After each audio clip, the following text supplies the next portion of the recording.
Welcome, beloved creature, to the Church in the Wild podcast.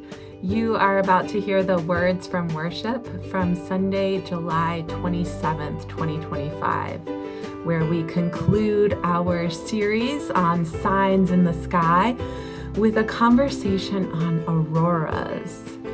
If you want to find out more about Church in the Wild and our upcoming events and programs, just go to churchinthewild.org and you'll find everything you want to know. Enjoy. Okay, so Nature Connection this week, I'm kind of cheating because I kind of just stole it from the person who normally does Nature Connection, since she kind of explained it last week. But then I also watched a couple Bill Nye the Science Guy videos because I was like, I still don't quite get this. And I still feel like I don't get this because, Earth is so cool and complicated. So, I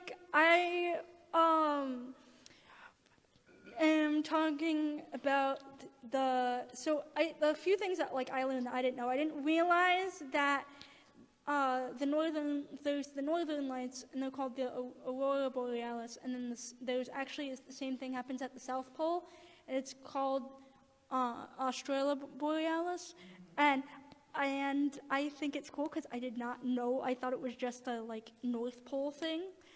And the reason that they happen is because of atmosphere stuff and particles. And Courtney Sussman could probably explain a lot of that stuff better because he's very good at explaining teeny tiny science thingies. But basically, it's kind of, at least from what I understand it, it's kind of like how electricity works, where it's the particles get energy and then you get light out of it. Same idea, but with the atmosphere. And so you get all these pretty lights. It's like nature's nightlight, kind of. So yeah, that was what I learned about the northern lights and the fact that there's southern lights too, I guess, too. Hi, I'm Cheryl, and our poem today is The Aurora Borealis by David Vedder. The winter night is dark and drear, no cheerful moon nor stars appear. The scowling clouds are trailing on to sift their snows o'er the Arctic zone. No sound is heard save the brawling din of shallow streamlet and mountain linn, or the voice of the gale now high, now low, tossing the heather to and fro, shaking the rushes and lady's fern that grow round the barriered warrior's cairn. From palpable obscurity, tumultuous streams of glory gushed, 10,000 rainbows rushed and reveled through the boundless sky in jousting, flashing radiancy. Careering round the welkin's brim like bright embattled seraphim, or soaring up to the dome of night, flooding the Milky Way with light, or streaming down on the mountain peaks, on the moorland wastes and the heather breaks, on lake and river, on tower and tree, showering a sky-born galaxy. Like a storm of pearls and diamonds driven, imbued with the gorgeous hues of heaven, the persecuted arose from his lair and poured forth his soul in praise and prayer. His faith waxed strong and his hope grew high as he upward gazed with intensity on the lambent flames that blazed around, and he deemed that he stood on holy ground. What mind, he said, can conceive aright the floods of uncreated light which from eternity hath shone around the everlasting's throne, when such refulgent glories glow upon his footstool here below? Say hi, I'm Maisie Jane. Hi, I'm Bill, and our wisdom today comes from The Golden Compass by Philip Pullman. The sight filled the northern sky. The immensity of it was scarcely conceivable. As if from heaven itself, great curtains of delicate light hung and trembled, pale green and rose pink, and as transparent as the most fragile fabric. And at the bottom edge, a profound fiery crimson like the fires of hell. They swung and shimmered loosely with more grace than the most skillful dancer. Join me in the response to the wisdom in the program. We look up, seeking heavenly sights, magnificent sky invites us to imagine paradise. So we've been talking signs in the sky. Our planet home is really more sky than Earth. If you measure all the miles of all the exosphere out until there's no air at all, it's actually more than most places have dirt to the center. And it's our atmosphere is our protection. When you see pictures from space, right, you can see this like bubble, this blanket of care around our planet. And it really does feel like angel wings or the spirit just taking care of us all. So we've been talking about the different signs that exist here in our atmosphere, not outer space, not the moon or stars or planets, like we have talked before about those. But we talked about clouds. And gosh, have you just been noticing the incredible clouds? After we talked clouds, I've just been like, whoa, there's so many cool shapes and features to clouds. And then we did rainbows last week, and I saw a little rainbow Friday night in the clouds. It wasn't a full one, it was just like a little reflection spot in a cloud. And today, finally, we get to auroras. And we think these are really the three main things that happen in our sky. There's, of course, lightning, but that comes from clouds, and rain, and also comes from clouds. So auroras, they're the least common of the three, right? Even less common than rainbows. And definitely the most mysterious. I don't know that I mentioned it last week when we talked about rainbows, but a lot of early cultures did figure out that it had to do with moisture in the sky and the sunlight, and they maybe didn't know the exact science of it, but they knew it happened because of water and light. But auroras, man, there are so many cool explanations for auroras that I'm excited to share. But most people still today don't fully understand the science behind it. And I think just in general, when you're used to seeing a black sky at night, and all of a sudden you're seeing colors, people really notice this. It stood out more than any other sign in the sky. Was it last year or 2 years ago that there was like Aurora mania? Because we were seeing them like a couple months in a row last year. New York, even Pennsylvania, people were seeing them. Even farther south, I think. It's always cloudy. I missed them too. I didn't get to see them this past year when it seemed like my whole Facebook feed was people's pictures of the Aurora, and I'm like, it's Broome County and it's cloudy. Darn it. But I was lucky enough to get to see them on our honeymoon. We went to Iceland. So this was going on 12 years ago now, and it was in October, and they said, it's impressive that we're seeing so much aurora activity in October. It's usually a winter, January, February is at its peak. But then last year I learned that the auroras are more noticeable, farther south even, are more prevalent on a 10 or 11 year cycle when there's a certain spot on the sun. And so when that spot comes back to facing the earth, so it takes about a decade for the sun to rotate.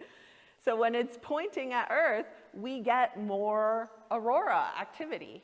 More of that electromagnetic rays are hitting us. So that's what I said, that's why we were able to see the auroras in October in Iceland. So we got on a little bus, and it drove us out to a dormant volcano, and it was pretty cold, even for October.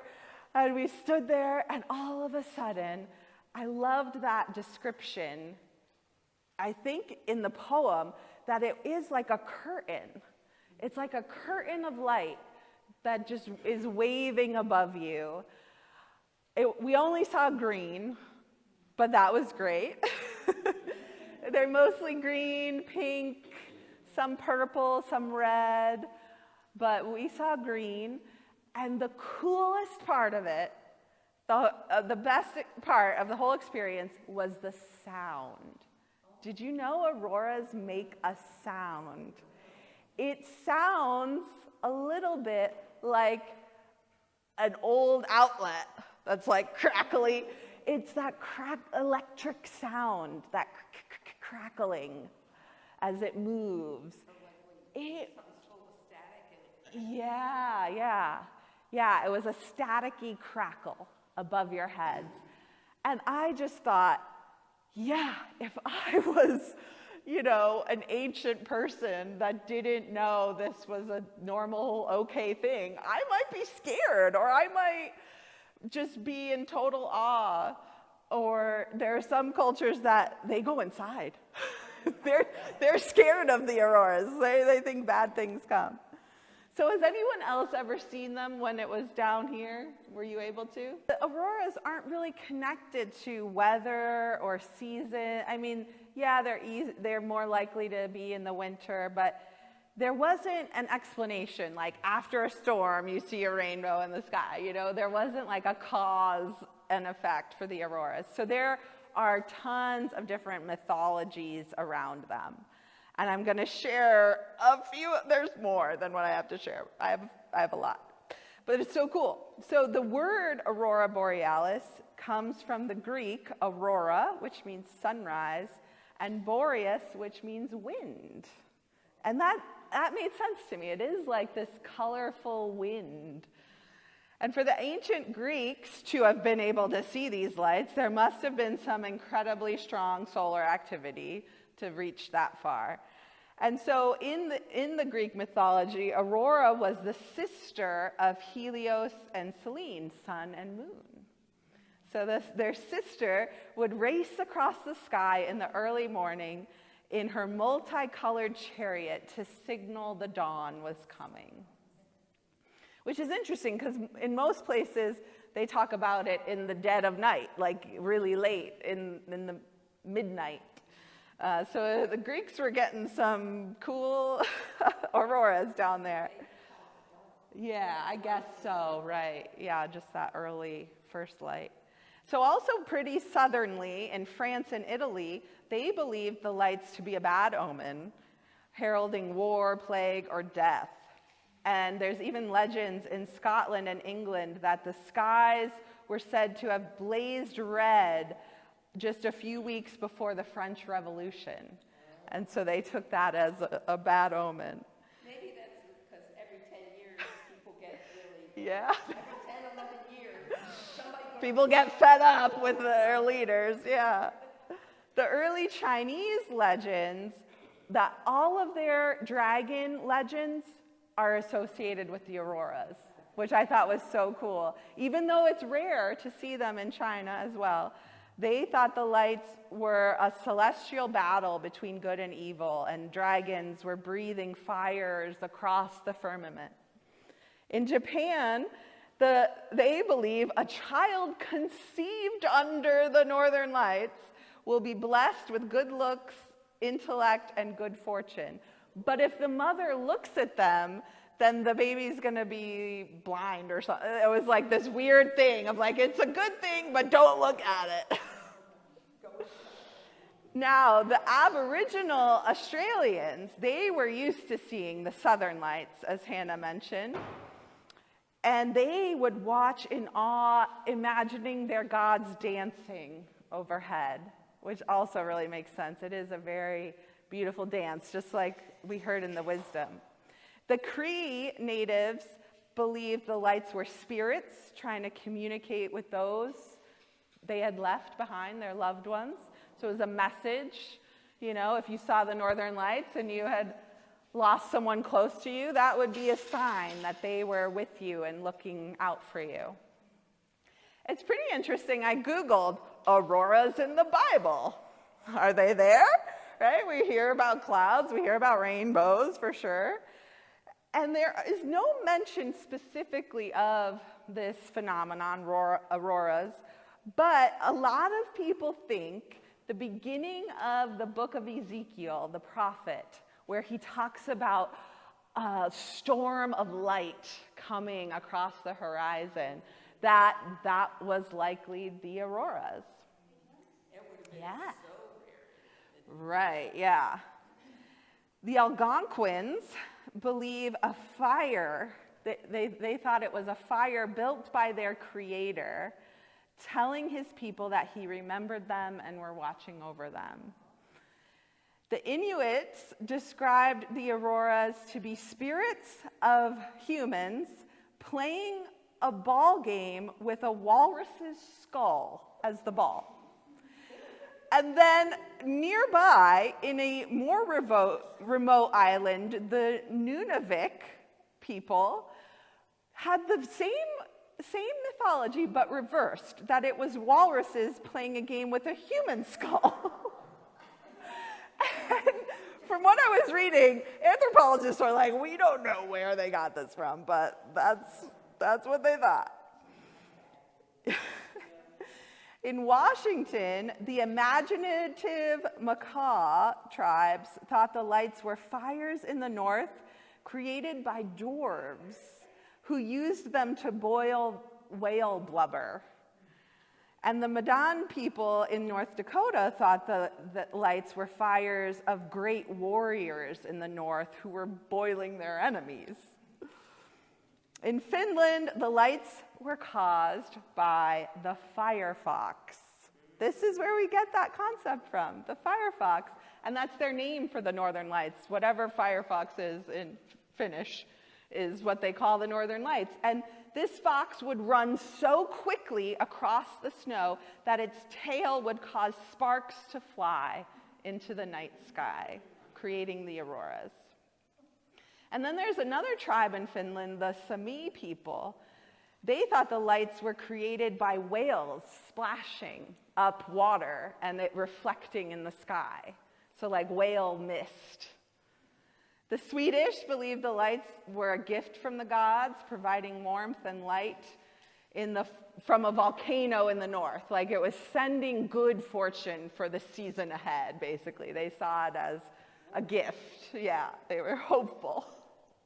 The Norse had so many experiences of the northern lights, and they thought they were reflections or the glow from shields and armor of the Valkyries, who were their female warriors, which I just thought was really cool. So the Valkyries were this tribe of female warriors, and they thought it was the lights of the cosmos reflecting off their shields as they escorted those who died in battle to Valhalla, to heaven. Maybe the most beautiful, I don't know, the Estonians believed that the lights were horse-drawn carriages carrying heavenly guests to a celestial wedding. So just incredible to think of all the different ways throughout human history people have experienced this great cosmic phenomena and how they have made sense of it. And really, that's what this month has been about, right? Is how do we make sense of our world around us? Today, we kind of have the cop-out of science, right? Oh, well, we can explain it. You know, there's facts and figures, and this is what happens. But humans, what makes us different than the rest of the animal world is that we make meaning of things. Something happens and we say, oh, that means something to me. Every time I see a heron, I am filled with the love of God because I feel like that is a sign from God for me in that moment. Just me, no one else. This is my heron. Thank you, God. That's what happens. And it seems silly, I know. But so many other people have that same experience, right? That you see something, you experience anything, a rainbow, a mockingbird, yes.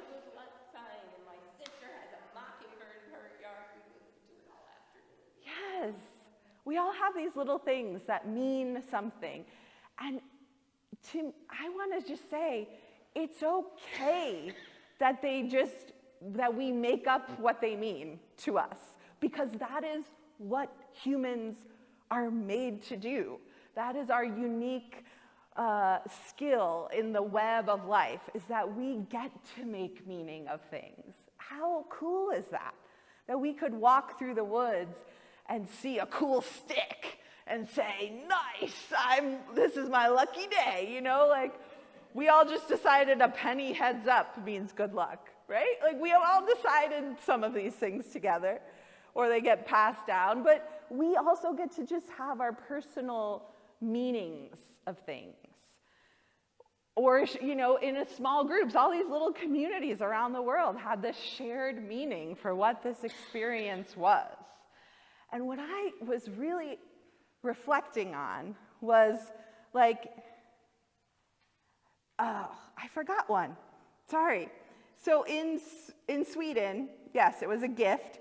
And the fishermen in Sweden, when they saw the northern lights, they believed it was reflection from the large schools of herring that were nearby. And so it bode well for a good fishing season, right? So the fishers thought, oh, this is the fish reflecting in the sky. The Inuits said, oh, it's our whales. You know, that was a good sign for them too. The Norse, it was their warriors. Like, everyone saw what they wanted most in the auroras. The night sky became a reflection of us, of who we are and what we cared about. And we've always been, as humanity, there has always been this sense of like, up is heaven, right? Up is where spirits go.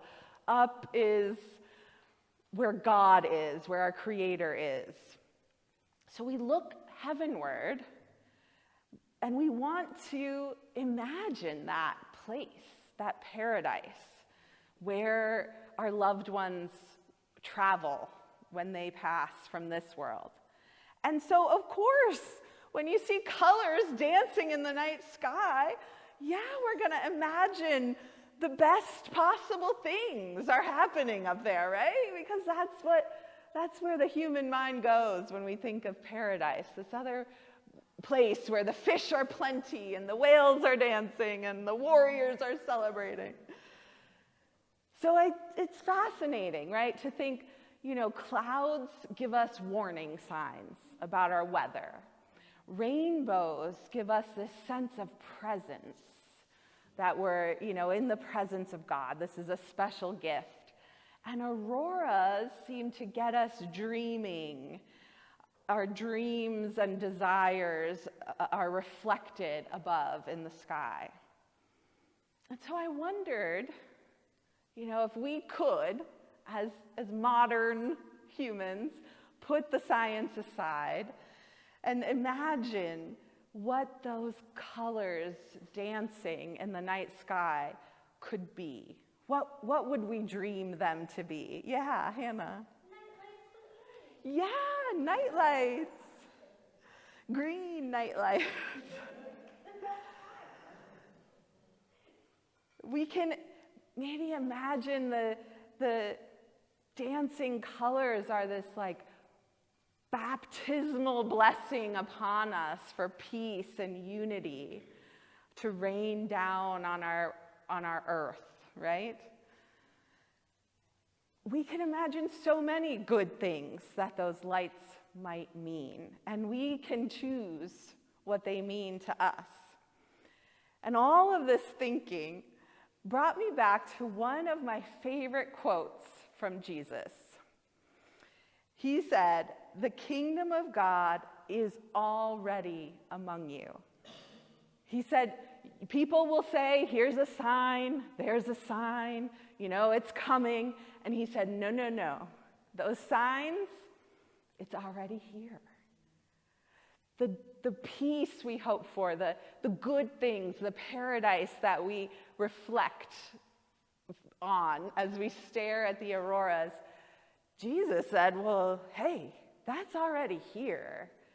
It's like an aurora among us, right? It's like this invisible thing that we can't see right now, but it could be realized. And that's one of my favorite lines from Jesus, because it's a call to me to act as if the kingdom of God is here. To just start acting like it, and then it will be, right? If we could all do that in our little places, that would make it visible. That would bring it out from behind the veil. And so that's my hope for us as we think about these different signs around us, whether they're in the sky or other places in nature. We talk, I've said many times before, creation is God's first testament. That, all of this is how people first knew our Creator. No, before words, before writing, before paper, this is how we knew the Great Spirit, our Maker. And we can continue to know God through this beautiful place that God gave us to live in and provides for every need we have.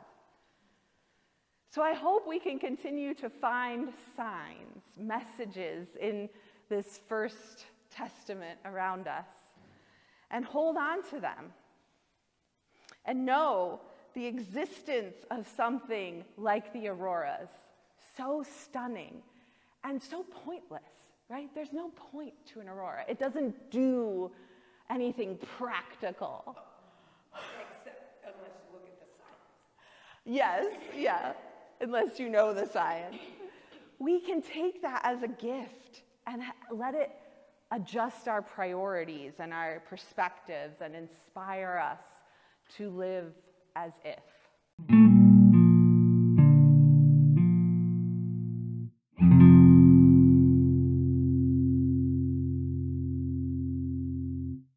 Wherever you decide to be, and if you want to take your shoes off to be able to touch the ground, you can. And just try to get in a relaxed position, whether you're sitting or lying down. Close your eyes or stare up or off into space. And imagine you are lying in the grass or on the mat, on the moss.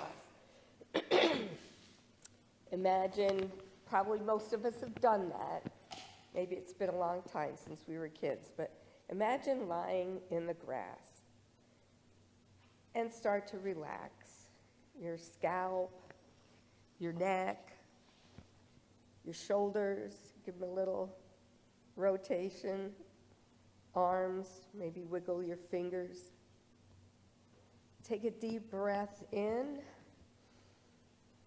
and out, and relax your ribs, your lower back and hips, your knees, ankles, feet. Wiggle those toes and just breathe. Feel the ground supporting you. Breathe in and out.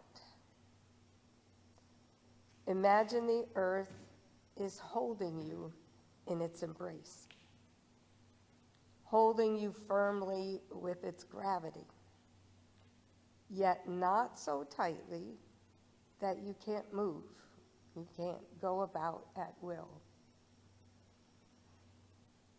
As you feel yourself lying in the grass, imagine all the other living things the earth supports. Imagine all the things the earth protects and sustains with its gravity and its richness of soil, just as it sustains and supports you. Breathe in and out and feel the connection to all things in the earth. Imagine the millions of small creatures who live in the soil beneath you, and the millions more who live and inhabit the surface and the air with you.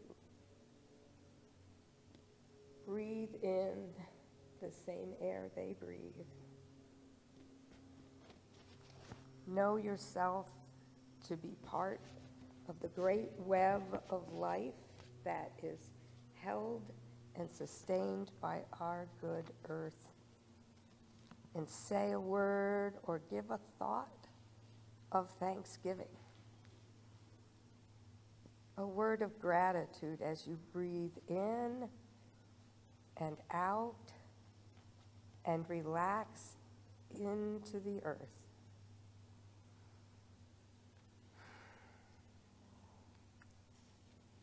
Now turn your mind's eye to the sky, also held by Earth's gravity. It contains for us the breath of life, the very air we breathe, the air we breathe in and out. Imagine a summer blue sky with white, fair weather clouds. Then imagine also those essential rain clouds, the dark, piled up thunderheads that sometimes bring trouble, but more often bring the blessing and relief of rain. Breathe in and out that fresh air of our sky. Feel the breeze, and we can feel it now. Imagine all the tiny particles of air in motion, rising with heat, condensing and sinking as they cool. Let your breath rise and fall with the air. Feel the condensing water vapor. Imagine it becoming a cloud, and then a gentle rain falling to earth, nurturing the ground and all living things. Breathe in and out, and give thanks. Turn your mind to the sky again, and imagine the other amazing colors we see there, besides blue and white. Colors that often fill us with awe and even surprise. Colors that lift our spirits and fill our souls. Breathe in and picture the fiery red, orange, yellow, pink, even purple of sunrises and sunsets. Breathe in and out and be thankful for each new day. Look for a rainbow in your imagination. The magic of refraction revealing the full spectrum of sunlight. The unexpected colors fill us with awe and delight and remind us of the full spectrum of light, of life. Breathe in and out and be thankful for the rainbow of life we get to experience. Now imagine the auroras, even if you have never seen them. The most mysterious of our sky's phenomenon. Picture the bands of pink, green, violet, red, flowing in waves across the sky, snaking their way to the poles. A sign that our atmosphere is protecting us from the sun's magnetic radiation. See those colors, watch them dance, and wonder at the strangeness of such colors in the night sky, so different from moon and stars in their regular course, and so much closer. Wonder at the infinite and unimaginable intelligence that created such a phenomenon to protect the earth.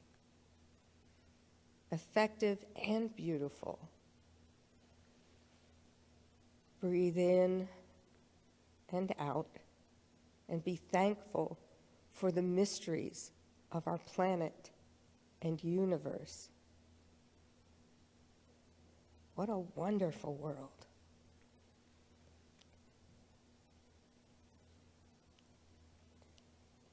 Now, allow Earth's gravity to draw your mind gently back from the sky to the ground. Feel yourself settle securely back into the grass, back into the embrace of the earth. Breathe and be thankful for this present moment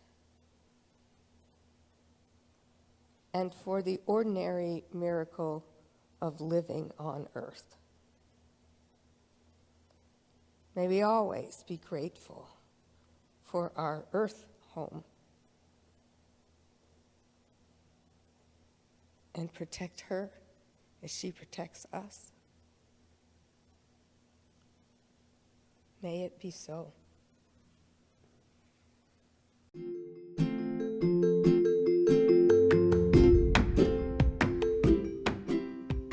Thanks for listening. If you want to support Church in the Wild and the work we do striving for environmental and social justice, you can head on over to our website, churchinthewild.org/support, or you can click on the donation page link. There you can make a donation, set yourself up to be a recurring supporter, or you can buy something from our Redbubble shop. We're so glad you're with us on this journey, following the Spirit through creation, adventure, and restoration. Until next time.